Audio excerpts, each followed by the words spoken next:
La Facultad de Ciencias Sociales de la Universidad Autónoma de Coahuila presenta su programa Voz de la Memoria, un espacio para difundir, compartir y comentar aspectos conocidos y no tan conocidos de la historia. Voz de la Memoria, ¡comenzamos! Hola, ¿qué tal? Muy buen día quienes nos están escuchando el día de hoy en este su espacio Voz de la Memoria. El día de hoy mi compañero Cristian Silva se encuentra en un encuentro, vaya la redundancia, en la ciudad de Aguascalientes. Por allá está representando a la Universidad Autónoma de Coahuila, la Facultad de Ciencias Sociales, junto con los demás compañeros de diferentes grados. Por ese motivo, el día de hoy estaré conduciendo este espacio. Mi nombre es Sara Estrada, como ya algunos de ustedes lo saben, y tenemos una invitada de casa, una invitada muy especial. Voy a proceder a leerles un poquito sobre su semblanza. Ella es la maestra Juana Gabriela Román Jaques. Ella cuenta con una licenciatura en Historia por la Universidad Autónoma de Aguascalientes, además una maestría en Historia por el Colegio de Michoacán. Ella es docente de la Facultad de Ciencias Sociales desde el 2011, además de que es profesora con perfil deseable del PRODEP desde el 2015. Una de sus principales obras es la publicación de La Guanaval a Sierra Mojada, el conflicto de límites entre Durango y Coahuila, 1845-1900. Además tiene el capítulo Villa Unión, entrada a las misiones del Río Grande, en el libro de Etnohistoria en México, siglos XVIII y XIX, publicado por el Instituto Nacional de Antropología e Historia. Con esto y muchas cosas más, como los cursos impartidos en la facultad, que es Historiografía de México del siglo XIX, México Virreinal e Historia Regional del Noreste. Maestra, le damos la bienvenida. Muchas gracias, Saraí, por la invitación para estar aquí en el programa nuevamente de Voz de la Memoria. Gracias también a la doctora Graciela Flores, que es la coordinadora de este programa, y a Cristian y a ti, pues por ser los que apoyan en la transmisión y las entrevistas. Gracias. Maestra, el día de hoy para todos quienes nos escuchan vamos a estar tratando un tema, la maestra, yo aquí le voy a estar haciendo algunas preguntas. El tema es el enfrentamiento de Gigedo del 4 de abril de 1865. Maestra, cuéntenos por qué es conveniente hablar de este tema, qué fue lo que pasó. Pues sí, esto está en el marco de la guerra con los franceses durante la invasión francesa.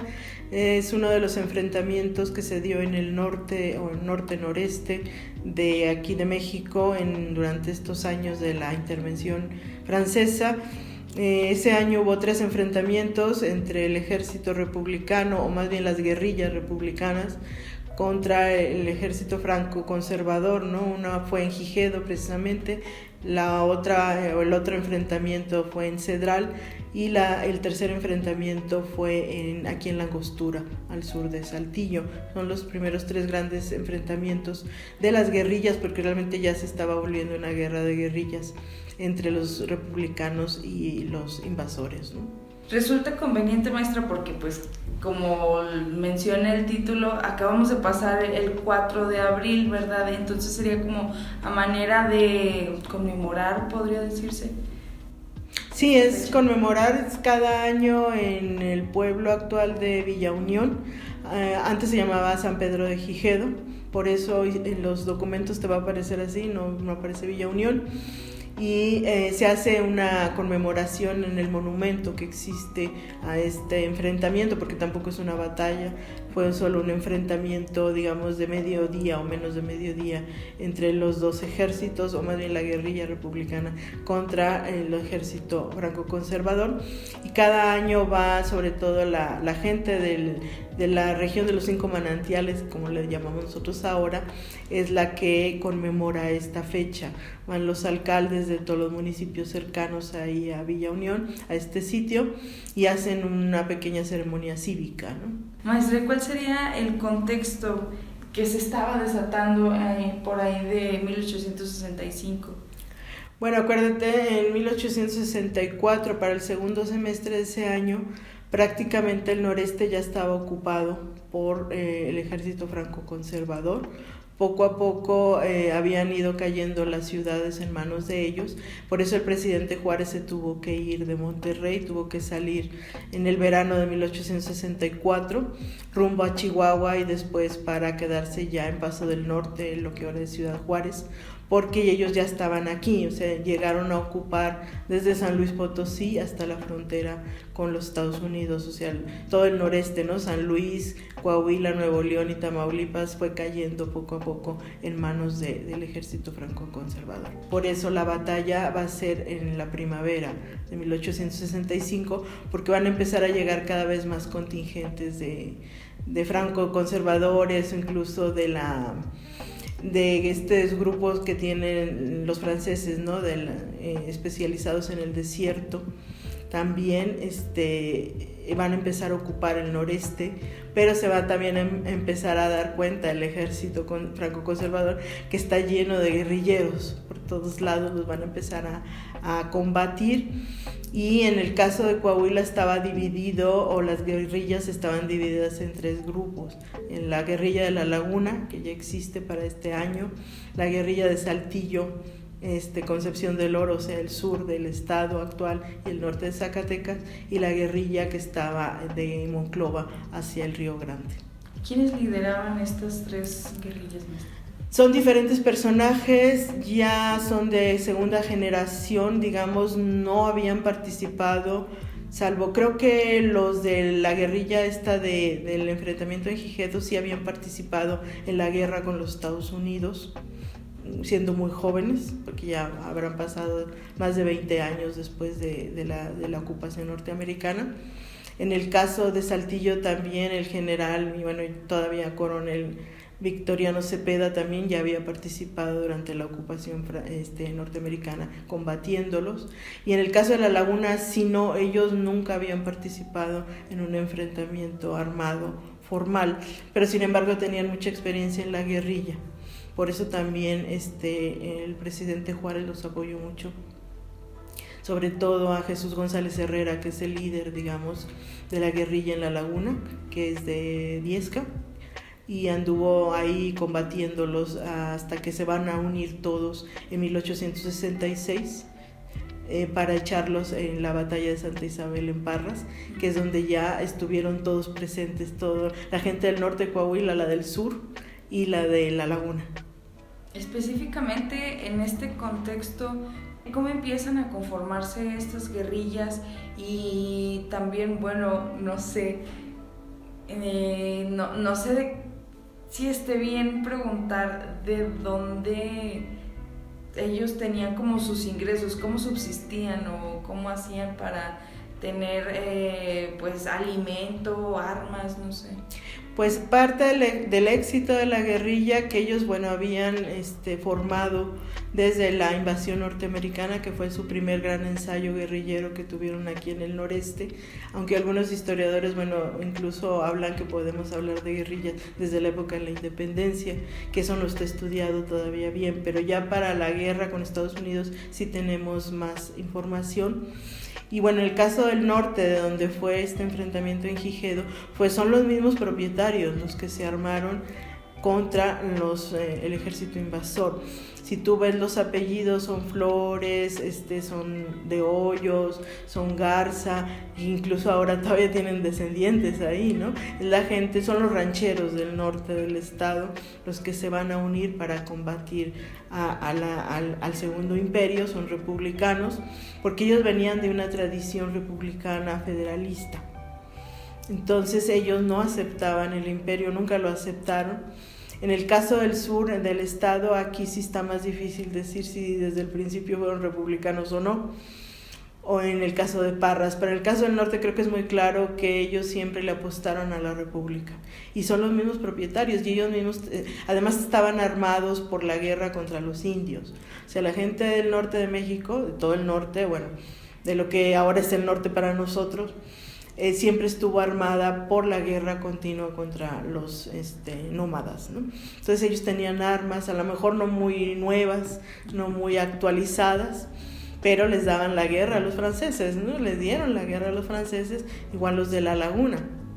A lo mejor no eran armas muy nuevas, muy resistentes, pero también les dieron lata, también les dieron bastante batalla, ¿no? Cuando en otros cursos hemos visto como algunos otros enfrentamientos en diferentes lugares, hemos visto que muchas veces las condiciones geográficas o climatológicas, o no sé, también influyen, ¿no? De que, por ejemplo, en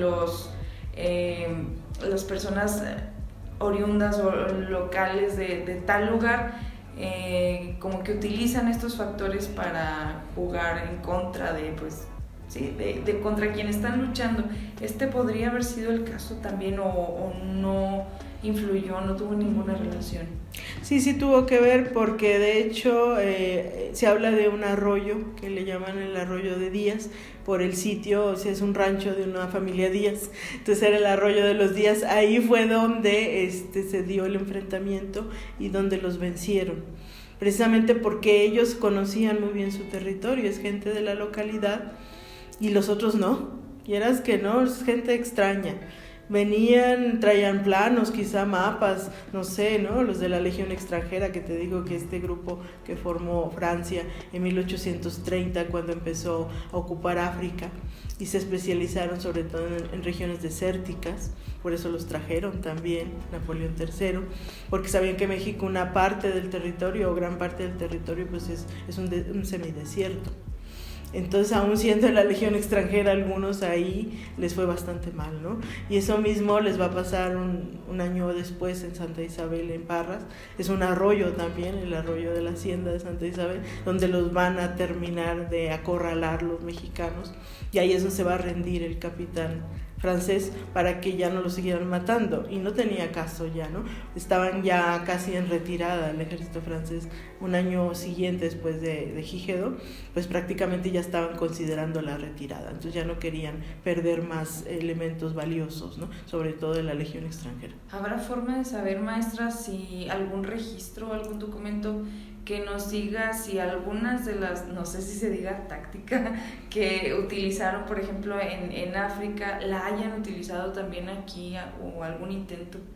Seguramente sí, un historiador militar. El ejército mexicano tiene un departamento, la Sedena, de archivo histórico y de historiadores militares. Ellos seguramente te sabrían explicar si sí hay evidencia de estrategias que se usaron en África y luego las utilizaron en México. Probablemente sí, porque es muy parecido el ambiente, el paisaje, mas no es igual. Nuestro desierto es mucho menos árido que el Sáhara, por ejemplo, ¿no?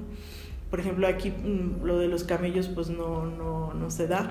En cambio, ellos allá sí estaban mucho más familiarizados con los camellos. Pero aquí es un desierto con muchas plantas espinosas, que eso también es muy dañino, ¿eh? Cualquier planta que se te agarre a la ropa, ahí se queda, ¿no? Las espinas hasta como que te persiguen, porque a mí me ha pasado que hasta como que detecta el cactus dónde ir a insertarse. Entonces aquí lo de las espinas fue para ellos quizá más novedoso en ese aspecto, mucho más peligroso, cosa que en África no tiene el desierto de África. ¿Y había mucha diferencia entre este grupo y estas guerrillas en cuanto a número de combatientes? Bueno, la guerrilla en sí misma te va diciendo que debe ser un pequeño compacto, un grupo muy compacto, pequeñito, ¿no? De unos cuantos miembros, pero que están en comunicación con otros grupos pequeños, y que en caso de ser necesario pues se juntan todos. Pero la idea es que sea un ataque rápido, sorpresa, para robar armas, comida, o sea, no para vencer al enemigo, porque tú sabes que no lo puedes hacer. El enemigo siempre va a tener más recursos que tú en todos sentidos, pero funciona la guerrilla porque los vas mermando a ellos. Ese es el objetivo, irlos mermando en todo, ¿no? En lo económico, en el abastecimiento, en lo moral incluso, ¿no? Darles esos sustos, quitarles todo lo que traen, y también la correspondencia. Eso era muy importante, siempre les buscaban las bolsas con las cartas, con las órdenes, para enterarse de cuál era el plan del ejército franco-conservador. Entonces también iban sobre la información.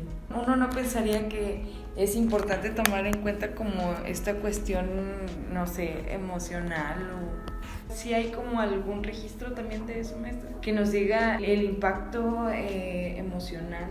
Sí, porque generalmente ellos sí rendían un informe, igual que los norteamericanos en ese aspecto estaban más organizados. Los mexicanos lo único que querían era quitarles lo que traían o informarse, incluso para mandarle la información al presidente Juárez también, para que ellos supieran ya cuando estaban en Chihuahua lo que estaba pasando acá. Pero sí, sobre la moral, sí, claro que también los golpeaban, porque muchos salieron mutilados del enfrentamiento. Mucha gente salió mutilada. Entonces imagínate el informe cómo ha de estar del enfrentamiento cuando el coronel francés informó simplemente a Maximiliano y a Bazaine lo que estaba pasando, lo que había pasado. Y incluso uno de sus grandes héroes de ellos, un señor que se apellidaba Tabachinsky, José María Tabachinsky, porque era hijo de mexicana y polaco, de ese apellido, que era de Veracruz, lo mataron ahí. Fue una de las grandes pérdidas del ejército franco-conservador, además de que otro de los oficiales franceses perdió un brazo también, me parece. O sea, sí hubo, y muertos también. Entonces sí, creo que ahí los franceses empezaron a ver que no iba a ser fácil el noreste para ellos ocuparlo. Y más después de la muerte de Tabachinsky, de una manera bastante violenta, ¿no? Y también en un principio nos hablaba, hizo el comentario de que no es lo mismo un enfrentamiento que una batalla. ¿Cuáles son como las principales diferencias? Bueno, la batalla es que haya mínimo 3 enfrentamientos. Eso es el criterio que manejan los militares. Eso me lo explicó un coronel del ejército mexicano. Porque nosotros a todos le decimos batalla. Entonces me dijo, no todos son batallas, la mayoría son enfrentamientos, y más si son de guerrilla. Las batallas son cuando son ejércitos formales, como la de la Angostura de 1847, esa sí es una batalla. Pero durante la guerra, o la de 5 de mayo, por ejemplo, en 1862 en Puebla, o 1863 otra vez en Puebla, otra vez en mayo, curiosamente, ¿no? Al año, esas sí se pueden considerar batallas. O las grandes batallas que hubo durante la guerra de Reforma entre el ejército liberal y conservador en Ahualulco, por ejemplo, aquí en San Luis Potosí. Ahí a lo mejor habría que discutir si fue una batalla o fue un enfrentamiento, pero generalmente el enfrentamiento es un solo encuentro y muy rápido. Y en cambio una batalla son mínimo 3 encuentros o más, y pueden ser de varios días. Esos son los criterios que manejan los militares. Y en el caso de Gigedo, igual que en el Angostura, igual que en Cedral, son enfrentamientos. Sí, porque sí es importante tener esto claro, en cuenta. ¿no? Sí. Ajá, sí, maestra, antes de continuar, vamos a una pequeña pausa y volvemos para continuar hablando de este tema. Ya regresamos.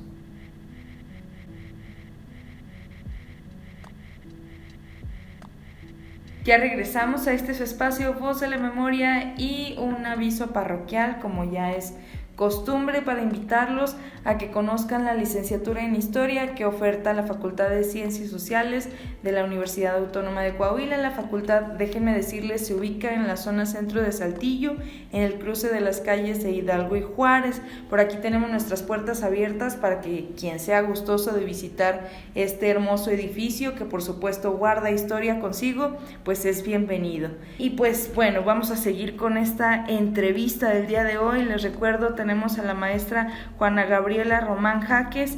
Ella nos está hablando sobre el enfrentamiento de Gigedo del 4 de abril de 1865.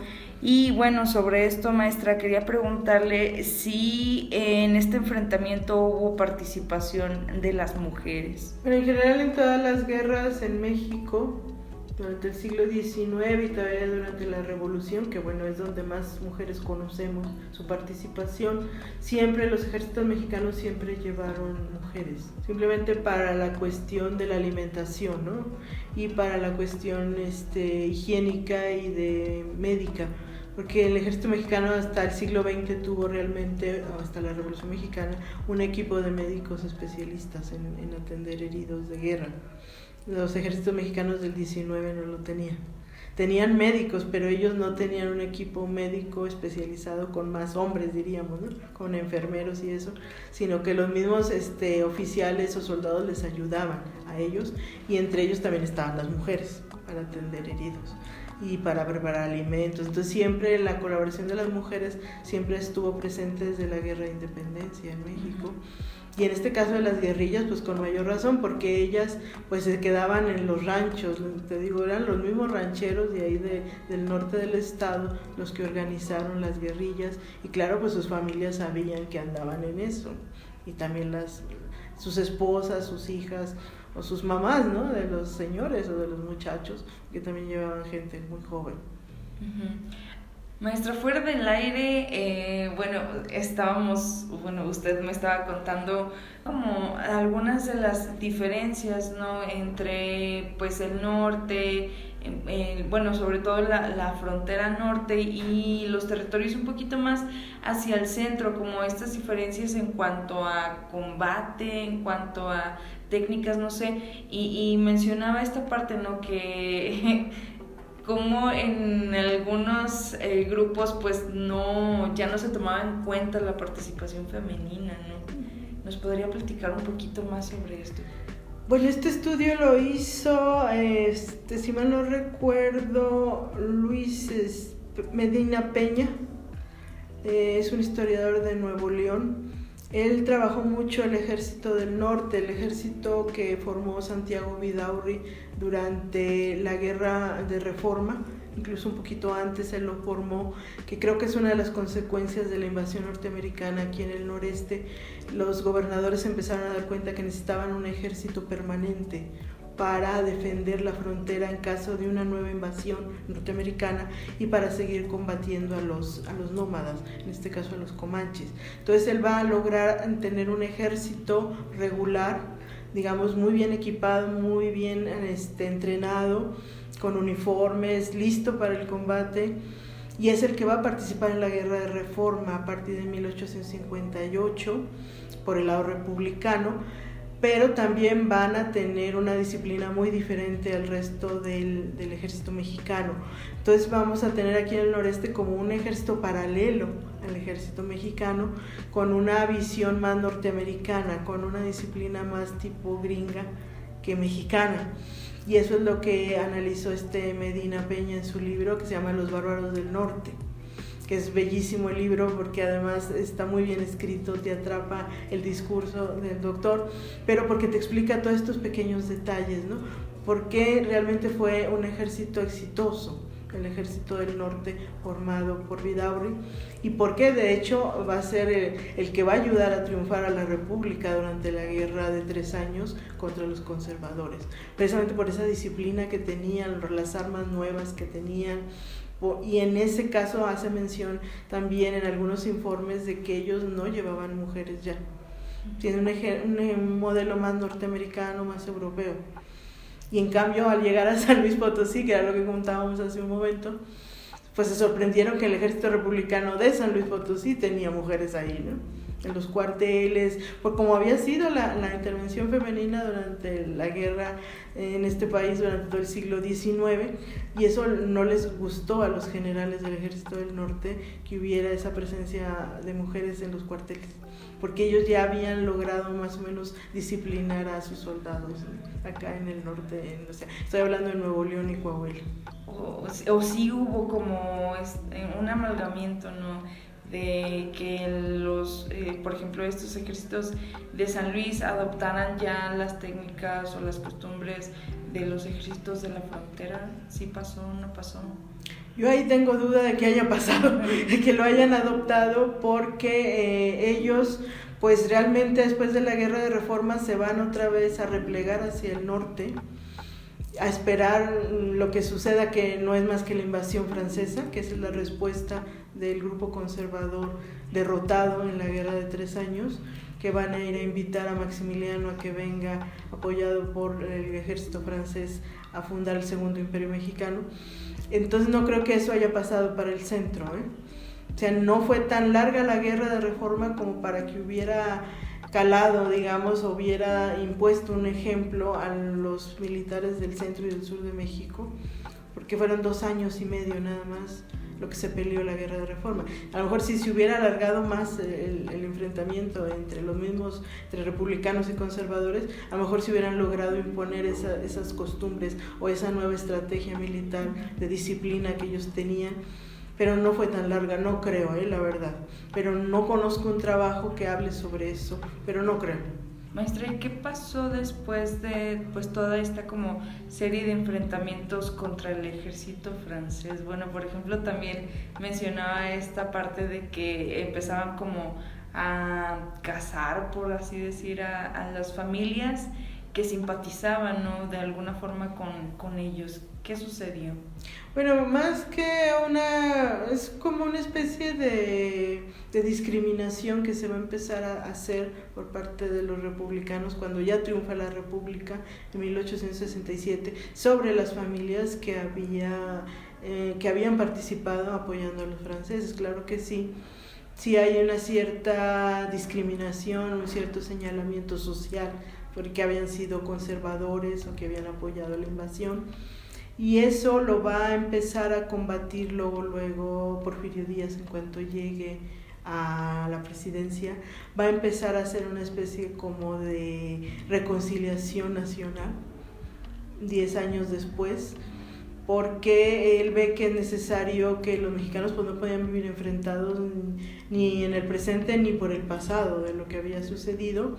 Entonces va a hacer grupos literarios, que eso es muy interesante la estrategia, para empezar a que todos los mexicanos y sobre todo las élites se reencontraran, se reconciliaran entre ellas, fueran republicanas o fueran conservadoras, a través de la literatura, y en eso le va a ayudar mucho el gran escritor mexicano Manuel Altamirano. Él va a hacer estos grupos de literarios, que no es más que la reconciliación entre todos, para que funcione el nuevo régimen. Pero durante los años siguientes a la ocupación sí hay mucha presencia y sobre todo evidencia de que sí se les castigó a los conservadores, claro que sí, y el caso pues más conocido para nosotros es el de los Sánchez Navarro. La familia Sánchez Navarro, que sus orígenes están aquí en Saltillo, y después en Monclova se van a ir extendiendo en cuanto a sus riquezas y a sus posesiones. El presidente Juárez les confiscó todas sus propiedades por haber apoyado a Maximiliano. Y eso es el caso más conocido, pero hay otros casos menos conocidos de que sí hubo señalamientos, de que sí hicieron una lista negra, diríamos nosotros ahora, de las familias que habían apoyado en Coahuila al imperio. En La Laguna, la tradición oral siempre ha dicho que Luisa Zuluaga apoyó al imperio, cuando no hay evidencia de eso. ¿Pero por qué? Porque su esposo era español, Leonardo Zuluaga, el fundador de Torreón, y la tradición oral se ha conservado de que ella apoyó al imperio y que fue dama de la emperatriz, cuando no hay evidencia histórica de eso. Pero es una forma también de discriminación a la señora, sin saber realmente su situación, ¿no? O sea, ella nunca fue realmente conservadora, siempre su marido apoyó al ejército republicano durante la guerra de reforma, con dinero, con caballos, apoyaba a Vidaurri, con coches incluso. Él se quedó una vez sin sus coches para dárselo al ejército republicano, y después los van a recriminar, y eso se ha mantenido en la historia, en la memoria colectiva, desafortunadamente en Parras y en Viesca, de que ella era conservadora y pues no fue. ¿De dónde o por qué habrá permanecido esta creencia? Eso es algo que yo siempre me he preguntado, de dónde sacan ellos que... Yo creo que el vínculo que hace la gente, o que hizo la gente en un primer momento, y se ha transmitido de generación en generación, es que Vidaurri sí se pasó al Segundo Imperio. Cuando rompe con Juárez en febrero de 1864, se va al exilio unos meses a Texas y regresa y se alía con Maximiliano, incluso le va a servir en el gabinete imperial. Y creo que el nexo que hace la gente en La Laguna viene por ahí, con los Zuluaga, porque los Zuluaga siempre fueron muy amigos de Vidaurri, pero no necesariamente los amigos de Vidaurri todos fueron conservadores, claro que no. Fue una decisión que él tomó a raíz de su distanciamiento con la República y con el presidente, pero no necesariamente toda la gente que apoyó a Vidaurri antes de ese rompimiento fueron conservadores, claro que no. Y el caso de los Sánchez Navarro será como el más conocido, por así decir, por como la influencia que tenía la familia. Sí, porque es una familia pues muy importante ya desde esa época, económicamente hablando, políticamente hablando, claro que sí, y por la cantidad de hectáreas que les confiscó. No es una nacionalización, se las confiscó, que es distinto. O sea, el presidente no les iba a dar nada, a cambio de las tierras o de las propiedades que les quitó. Cuando nacionaliza el Estado, te da un porcentaje del valor de la propiedad para uso común o para uso público, le llaman ellos. No, esto no es una nacionalización, fue una confiscación, no les iban a dar nada en castigo por haber apoyado al Segundo Imperio. Claro, ellos después metieron abogados y lograron que les restituyeran y unos años después una parte de las propiedades, pero muy poco, la mayoría se perdió y esas tierras sirvieron para fundar nuevos municipios aquí en Coahuila, que los va a fundar Victoriano Cepeda, este gobernador liberal radical que tuvimos aquí en Coahuila en el posimperio y en la primera etapa de la República restaurada. Va a fundar San Juan de Sabinas, precisamente el municipio de San Juan de Sabinas, y después el de Sabinas. Va a fundar San Pedro de las Colonias también, en otra propiedad de Zuluaga, y después va a fundar también el municipio ahora se llama General Cepeda en honor a él, pero él le puso Villa de los Patos, Villa de San Francisco de los Patos. Villa de Arteaga también la va a fundar él, el municipio de Arteaga. Entonces sí era un general muy radical, republicano, pero también va a ser uno de los que va a cambiar a Coahuila. Nos guste o no, es un personaje importante, ¿no?, dentro de esta historia, el general Victoriano Cepeda. Maestra, y por ejemplo, de esta decisión que toma Juárez de, pues ahora sí que quitarle sus propiedades a los Sánchez Navarro, bueno, no sé, lo relaciono un poquito con lo de el fusilamiento de Maximiliano. Bueno, no sé si lo estoy como malinterpretando, pero esa decisión con lo de Maximiliano yo lo veo más como algo muy simbólico, como algo de imposición, de decir, aquí ya no queremos nada que tenga que ver con el imperio. Si es así, no es así. Como que siento que él hacía este tipo de cosas para dar un mensaje. ¿Podría ser? Sí, bueno, yo también estoy de acuerdo con eso. Creo que el fusilamiento de Miramón, de Mejía y de Maximiliano sí marca un antes y un después en México, a nivel simbólico y a nivel político también, ¿no? Porque es el fin de este proyecto de imperio que siempre acompañó a México desde la independencia, la posibilidad de ser una monarquía.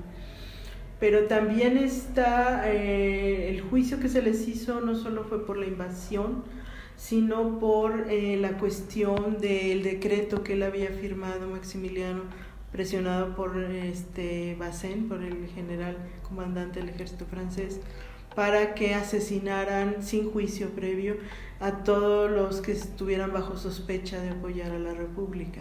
Eso fue un error muy grande de Maximiliano, nunca debió haber firmado ese decreto de octubre de 1865, y de ese año es del que estamos hablando ahora. Quizá les empezó a entrar a los franceses el miedo después de ver cómo estaban creciendo las guerrillas en muchas partes de México. Entonces lo presionaron al emperador dicen que él no quería firmar ese decreto porque sí es muy radical. Entonces eso generó mucho más violencia de lo que ya había. De por sí ya era una guerra, ya era una invasión. Entonces los franceses empezaron a matar a diestra y siniestra, apoyados en ese decreto de octubre de 1865. Y después los republicanos, ya cuando estuvo detenido el emperador, pues se lo recordaron en el juicio, ¿no? Fue quizá uno de los factores que más contribuyó a que no se le indultara, a que no se le diera el permiso de irse y primero de abdicar y de irse del país vivo, ¿no? Sino que terminara el juicio pues con el dictamen, con el veredicto del fusilamiento, igual para Miramón y para Mejía, y que no hubiera ninguna clase de indulto, porque muchos países incluso le empezaron a pedir a Juárez que lo indultara, incluso la nobleza europea le pedía el indulto para Maximiliano, porque de alguna manera él también había sido víctima de Napoleón III, ¿no? La pintura esta de Monet, donde reprodujo el fusilamiento de Maximiliano en México, bueno, en Querétaro, el que está ordenando el fusilamiento no es Mariano Escobedo, el que está representado en la pintura, es Napoleón III.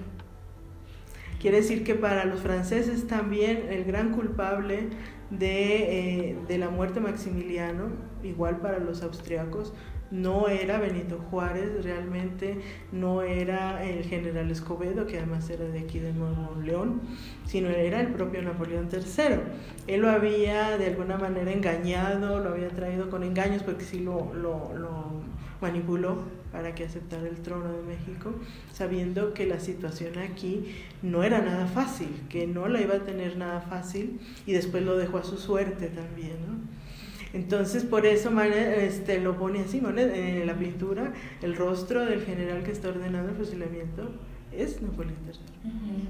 Para que quienes nos están escuchando lo busquen por ahí, ¿verdad? Sí, es una pintura muy famosa porque además hizo 3 copias el señor, porque para los republicanos franceses que no querían a Napoleón, pues la aventura mexicana, porque así le dicen los franceses a la invasión, ellos le dicen la aventura mexicana de una manera muy eufemística, porque realmente fue una invasión.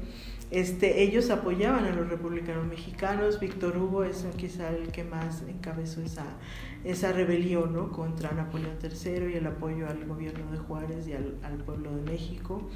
Igual muchos intelectuales franceses, pintores, artistas, porque ellos sabían que realmente los que habían ordenado la invasión de México no era el pueblo de Francia, era la élite, y era la élite bonapartista. Entonces, por eso el cuadro está representado de esa manera, y creo que tienen razón.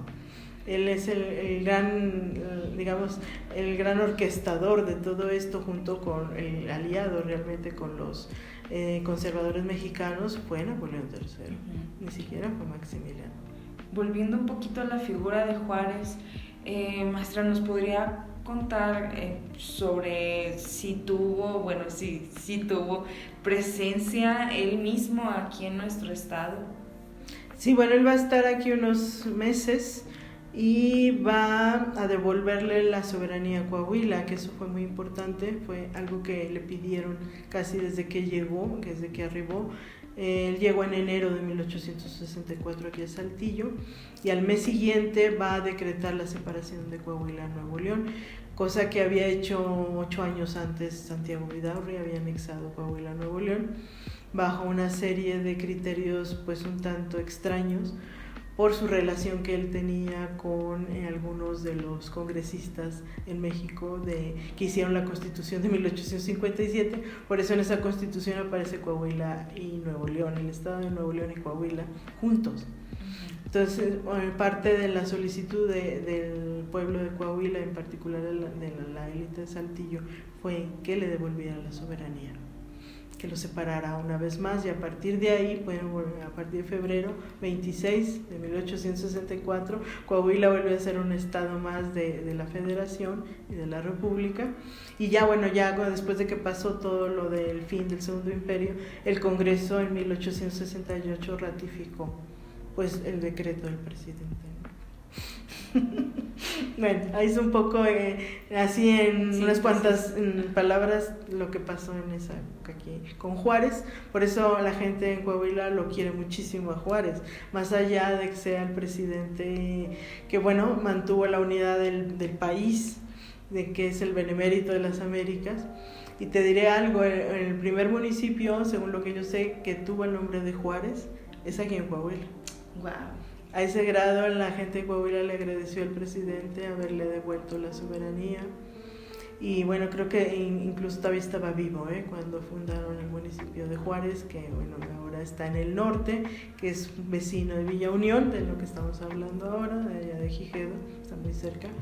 Es el primer municipio, si mal no recuerdo, que lleva su nombre en honor al presidente, porque es en agradecimiento a esa vuelta a la soberanía, ¿no? Que Coahuila dejó de existir prácticamente, al grado está que Vidaurri se llevó hasta los archivos de Coahuila.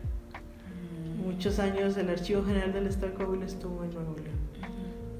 llegarse a ese grado, ya cuando le quieres robar hasta la memoria a un pueblo, sí. No solo el poder ni lo económico, sino hasta la memoria, y te llevas el archivo. Eso para que te des una idea de lo que era capaz Vidaurri también. Era un hombre muy, muy astuto. Maestra, creo que ya estamos sobre el tiempo, entonces para terminar, no sé, algo más que quiera agregar, algo con lo que quiera concluir. Pues mira, no olvidarnos de estas fechas, ¿no?, conmemorativas, de que a lo mejor son acontecimientos muy pequeños dentro de esta guerra, pero que finalmente sucedieron aquí en nuestro estado, y que pues no los olvidemos nunca, ¿no? Porque ahí hubo gente que falleció tanto en Gijedo como en La Angostura aquí, o como en Cedral, o como después en Santa Isabel el año siguiente, que bueno, pues dieron su vida, ¿no?, por México finalmente, o incluso su dinero. Muchos pusieron su dinero para combatir a los invasores, ¿no? Entonces también hay que reconocerle siempre eso. Gracias. Al contrario, maestra, muchísimas gracias por haber estado con nosotros. Al contrario, maestra, muchísimas gracias por haber estado con nosotros, por habernos compartido esta información que sin duda, como todos los otros temas que hemos manejado en este espacio, dan para más. Y bueno, pues sin más, les recordamos, por supuesto, que nos encuentran en todas las redes sociales: Facebook, Twitter, Spotify, YouTube e Instagram, con este nombre, Voz de la Memoria, por ahí para que estén al pendiente de las publicaciones, de los programas que subimos y demás. Y pues bueno, sin más, también les invito a que nos escuchen en la siguiente emisión.